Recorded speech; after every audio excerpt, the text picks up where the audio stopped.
Hello दोस्तों, आज मैंने एक नॉर्मल रिमोट को स्मार्ट रिमोट में कन्वर्ट किया है। यानी कि आईआर वाले रिमोट को मैंने आरएफ में कन्वर्ट किया है। और ये मॉडिफिकेशन आप किसी भी रिमोट में कर सकते हैं। यानी कि आप TV, radio, home theatre, AC किसी में भी ये मॉडिफिकेशन कर सकते हैं। और खास बात ये है कि यूट्यूब पर आज तक किसी ने भी ऐसा मॉडिफिकेशन करने की कोशिश नहीं की है। तो चलिए देखते हैं कैसे करते हैं। ये मेरा सेटअप है, इसको टीवी की तरह यूज किया है। ये सेटअप बॉक्स है और यहाँ से एक एवी का वायर टीवी में कनेक्टेड है। तो ये रिमोट है जिसको आईआर सेंसर अभी चल रहा है, जो नॉर्मली फंक्शनली कर रहा है।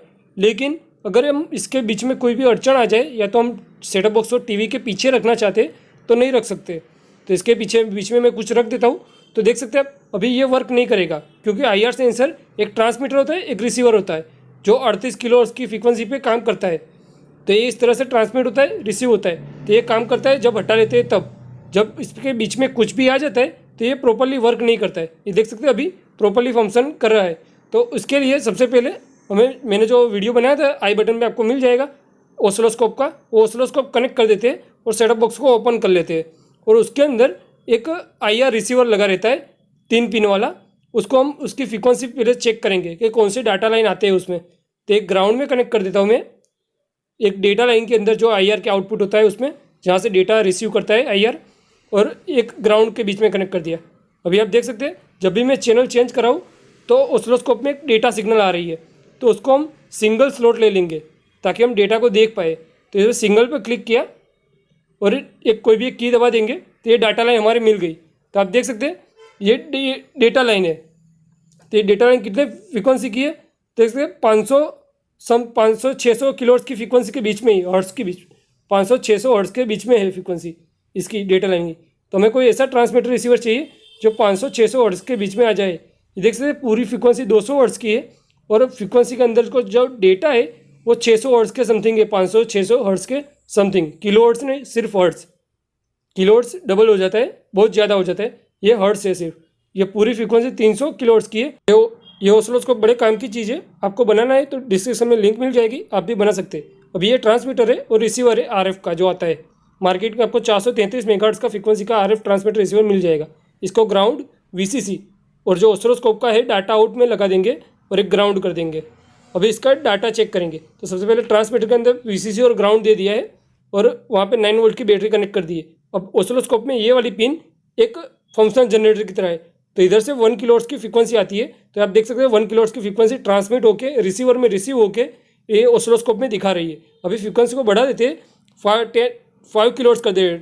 1 किलोहर्ट्ज़ की जगह 5 किलोहर्ट्ज़, ये 5 किलोहर्ट्ज़ फ्रीक्वेंसी ट्रांसमिट कर पाता है। तो आप देख सकते हैं 5 किलोहर्ट्ज़ की फ्रीक्वेंसी आराम से ट्रांसमिट कर पाता है। यानी कि 5 किलोहर्ट्ज़ मतलब 0.5 kbps की स्पीड। यानी कि हमें एक पल्स में 1 बाइट्स को भेज सकते हैं। अभी 10 किलोहर्ट्ज़ करते हैं, कस्टम में जाके यहाँ पे 10,000 हर्ट्ज़ लिख देंगे, यानी कि ये 10 किलोहर्ट्ज़ हो जाएगा। तो ये 10 किलोहर्ट्ज़ मैंने लिख दिया है। अभी देख सकते 10 किलोहर्ट्ज़ की फ्रीक्वेंसी भी आ रही है, लेकिन उतनी डिटेल में नहीं है कि उसको डेटा रीड कर पाए। यानी कि ये 10 किलोहर्ट्ज़ मैक्स है। फिर भी चेक करने के लिए हम 20 किलोहर्ट्ज़ देते हैं कि कितनी मैक्सिमम रेंज तक ये आरएफ ट्रांसमीटर रिसीवर जा पाता है। तो 20 किलोहर्ट्ज़ किया तो आप देख सकते हैं कोई भी फ्रीक्वेंसी नहीं आ रही है, यानी कि 20 किलोहर्ट्ज़ फ्रीक्वेंसी सपोर्ट नहीं कर रहा है। अभी फ्रीक्वेंसी थोड़ी और कम करके देखते हैं, 10 किलोहर्ट्ज़ की जगह हम 12 किलोहर्ट्ज़ करके देखते हैं। तो 12 किलोहर्ट्ज़ तक ये सपोर्ट कर पाता है कि नहीं, तो हमें पता चलेगा कि इसकी मैक्सिमम कैपेसिटी कितनी है आरएफ ट्रांसमीटर रिसीवर की। तभी देख सकते हैं कि 12 किलोहर्ट्ज़ फ्रीक्वेंसी आ रही है पूरी, लेकिन एक्सेप्टेबल नहीं है, क्योंकि कोई भी माइक्रो कंट्रोलर इसे डाटा के रूप में रीड नहीं कर पाएगा, क्योंकि फ्रीक्वेंसी बहुत डिस्टर्बेंस हो चुकी है। तो यानी कि 10 किलोहर्ट्ज़ तक फ्रीक्वेंसी वर्क कर सकती है। 10 किलोहर्ट्ज़ यानी 1 kbps की स्पीड से ये डेटा ट्रांसमिट रिसीव कर पाएगा। तभी सेटअप बॉक्स को खोल लेते हैं फिर से, और अंदर जो आईआर लगा हुआ था, आईआर रिसीवर, उसका ये वाला एक ग्राउंड, एक वीसीसी और एक डाटा आउट है। तो मैंने उसके अकॉर्डिंग इसमें कनेक्शन कर दिया है, ग्राउंड, वीसीसी और डाटा। यानी कि ट्रांसमीटर जो भेजेगा वो ये रिसीवर रिसीव करके डाटा उसको दे देगा। अभी हम बाद में रिमोट के अंदर लगाएंगे। अभी एक एंटेना का वायर है वो लगा दिया है। अभी रिमोट को ओपन कर लेते हैं। सबसे पहले ये साइड में से ऐसे ओपन करोगे तो हो जाएगा पेपर कटर की किसी भी सहायता से, तो ये आराम से ओपन हो जाएगा। इस तरह से ओपन कर लेना है। उसके बाद यहाँ पे एक आईआर रिसीवर लगा रहता है, ट्रांसमीटर। तो आईआर ट्रांसमीटर को हमें निकाल देना है। आईआर ट्रांसमीटर की हमें ज़रूरत नहीं है अभी। ये वीडियो यूट्यूब पे कोई किसी ने भी नहीं बनाया है, सबसे पहले मैं ही एक्सपेरिमेंट कर रहा हूँ। तो अभी देखते हैं ये सक्सेसफुल हो पाता है कि नहीं हो पाता है। तो यहाँ पे मैंने डाटा और वीडीडी यानी कि वीसीसी और डाटा को एक साथ कनेक्ट कर दिया है। मतलब जब भी इसको वोल्टेज मिलेगा आरएफ ट्रांसमीटर को तो ये डाटा भी सेंड कर देगा उसी वक्त। मतलब जितनी बार ये रिसीवर ऑन ऑफ होगा उतनी बार डाटा भेजता रहेगा। अभी यहाँ पे वीसीसी का लाइन डायरेक्ट यहाँ पे आईआर की तरफ आता है, तो वहाँ पे हम वीसीसी कनेक्ट कर देंगे। और दूसरा जो आता है डेटा लाइन वो ग्राउंड है, तो ग्राउंड कनेक्ट कर देंगे। यानी कि हमने ट्रांसमीटर के अंदर डायरेक्ट ही वीसीसी और ग्राउंड दे दिया, और अब आईआर जितनी बार ऑन ऑफ होगा उतनी बार ये डेटा भेज देगा। तभी देखते हैं एक्सपेरिमेंट करके सक्सेसफुल होता है कि नहीं होता है। मैंने एंटीना का वायर नहीं लगाया, बाद में मुझे लगाना पड़ा था, इसलिए एंटीना वायर लगाना आपके लिए कंपलसरी है। बिना एंटीना के ये काम नहीं करेगा। अभी देख सकते हैं यहाँ पे एलईडी फ्लैशिंग हो रही है, आईआर सेंसर नहीं है इसमें। वही फिर से पूरा सेटअप मैंने कर दिया है। ये रिसीवर काम नहीं किया था किसी कारणवश, मैंने दूसरा रिसीवर लगाया लेकिन वो भी काम नहीं किया। क्यों काम नहीं किया आगे वीडियो देखे पता चल जाएगा। तभी देख सकते हैं ये नहीं वर्क कर रहा है, तो मैंने ओसिलोस्कोप को कनेक्ट किया जांचने के लिए कि क्यों काम नहीं कर रहा है। तो यहाँ पे नॉइज़ आ रहा है क्योंकि आरएफ ट्रांसमीटर रिसीवर में थोड़ा बहुत नॉइज़ आता है, लेकिन ये डाटा रीड कर लेगा। तो हमने सिंगल स्लॉट लेके इसका देख लिया, तो ये देख सकते हैं आगे थोड़ा नॉइज़ है, आगे के जो स्पाइक है वो नॉइज़ है। फिर डाटा शुरू होता है तो पहले 0 था, आरएफ रिसीवर पहले 0 था, फिर 1 की तरफ डाटा भेजा इसने। और हमारे आईआर वाले में क्या था, पहले 1 था फिर 0 की तरफ उसने डाटा भेजा, यानी कि पहले 3.3 वोल्ट था फिर ग्राउंड की तरफ वो डाटा भेज रहा था। और इसमें देख सकते हैं ये आईआर वाले मैंने टेस्ट किया, तो आईआर में पहले वीसीसी की तरफ है फिर ग्राउंड की तरफ डाटा भेजता है वो। और हमारे आरएफ में कैसे है, वो पहले से ग्राउंड की तरफ है और वीसीसी की तरफ डाटा भेजता है, यानी कि पूरा उल्टा है। एंड यानी कि हमें पूरा डेटा को पलटाना पड़ेगा, मिरर करना पड़ेगा। तो मिरर करने के लिए मैं आगे दिखाता हूँ क्या करना होगा। तो पहले इसकी कंपैरिजन समझ लीजिए। ये देख सकते हैं यहाँ पे आरएफ आ रहा और आईआर का कनेक्ट कंपैरिजन मैंने किया है। पहले वीसीसी में था फिर ग्राउंड में आया, और ग्राउंड में था फिर वीसीसी में आया। तभी मिरर करने के लिए मैं एक सिंपल बेसिक 547 ट्रांजिस्टर ले लिया जो एनपीएन ट्रांजिस्टर है। तो मैंने उसको इस तरह से कनेक्शन कर दिया, जब भी इसके बेस को सप्लाई मिलेगा तब एमीटर और कलेक्टर शॉर्ट हो जाएंगे, यानी कि ये नेगेटिव का डाटा हमें दे देगा, पॉजिटिव का सिग्नल लेगा और नेगेटिव को बना के देगा। तभी कनेक्शन करके देखा तो देखो कंप्लीटली वर्क कर रहा है। ये मैंने आगे पूरा कवर कर दिया, हाथ रख दिया ताकि आपको लगे नहीं कि आईआर से वर्क कर रहा है, फिर भी ये कंप्लीटली वर्क कर रहा है।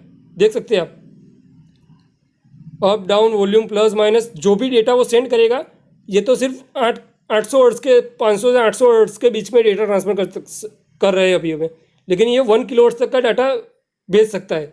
1 किलो हर्ट्ज की फ्रीक्वेंसी वाला डाटा कोई भी भेज सकता है।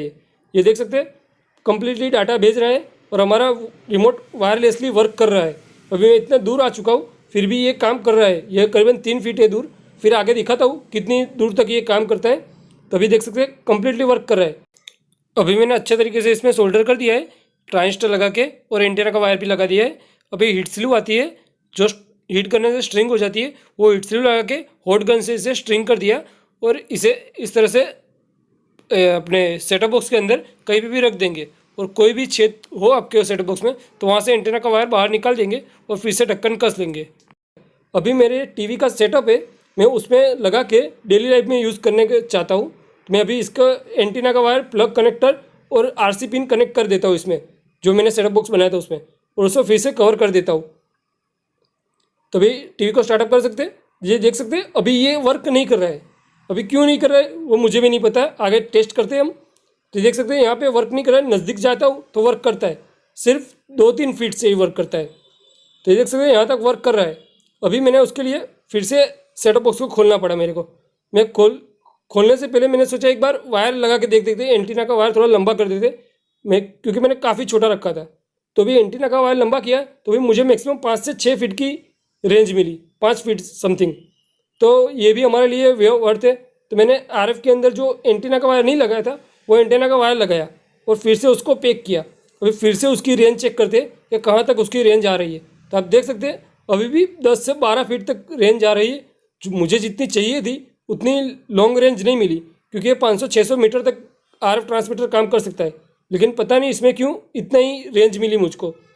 लेकिन ये इतने दूर से भी वर्क कर रहा है। आपका रूम अगर 10 फीट के अंदर है तो काम कर जाएगा पूरे रूम के अंदर से 10-12 फीट के अंदर, लेकिन 10-12 फीट से ज़्यादा लंबा रूम है तो आपके लिए बनाना वेस्ट है। अगर वीडियो पसंद आए तो लाइक शेयर सब्सक्राइब करो। चलिए मिलते हैं ऐसे नए वीडियो में, तब तक के लिए जय श्री कृष्णा।